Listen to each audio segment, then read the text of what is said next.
we have a commandment.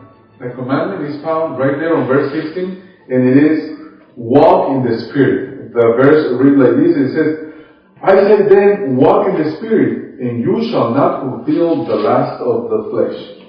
The commandment right there, that Paul is giving first of all to the Galatians, and now we have this commandment because we have to base our faith in the doctrines of the apostles, the foundation that Christ gave to the church, and it is walk in the Spirit. Walk in the Spirit. Now, what does that mean? But before explaining what it means, first of all, I must say that this commandment is only for Christians. It is only for Christians. A person who is not a Christian, they cannot walk in the Spirit. Now, let me tell you why. The reason is because they are not indwelled by the Holy Spirit. The Holy Spirit is not in them. Now, let's read Romans chapter 8, verse 9. In the book of Romans chapter 8, verse 9, it tells us about the Holy Spirit.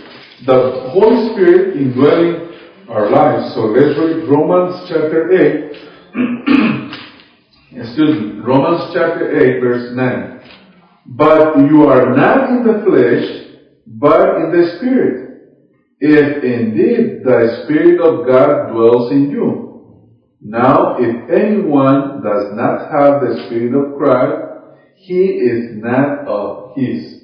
He is not his.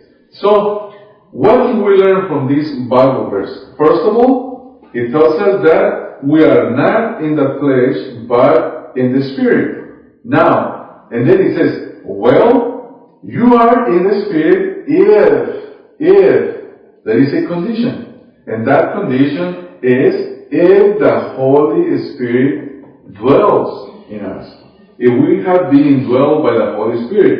And then there is another affirmation, the one that it says, now, if anyone, this means anybody and everywhere. It means if anyone does not have the Spirit of Christ, what is the result of that?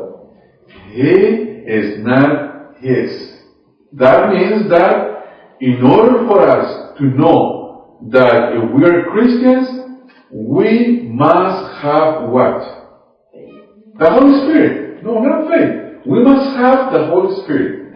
We must be indwelled by the Holy Spirit. Now, let me tell you something. Many people come to church on Sundays, and most of the time, let's say 80% of people in churches, they come to church on Sundays. And they say, and they think that they are Christians. I'm not saying that 80% they're not Christian. All I'm saying that, how can I know if I am a true Christian? First of all, I must know if the Holy Spirit lives in me. If I am indwelled by the Holy Spirit. Now, the same book of Romans chapter 8 says that the Holy Spirit gives testimony to my spirit that if I am the Son of God. Let's read, for example, verse 14. Let's see. Verse 14 says, on Romans 8:14, for as many as are led by the Spirit of God, these are sons of God. If we live the type of life that we don't have desire to read the Word of God, to pray to God, or to have fellowship with other Christians, that means, and that let us know that we may not Christians. We may not Christians. So, why? Because verse 14 says, for as many as are led by the Spirit of God. If you are led by the Spirit of God, that means that you are a Christian. Now, how can I know that I am being led by the Spirit of God? How can I know that? One of the first evidence is that I am going to have a desire to obey and to read the Bible.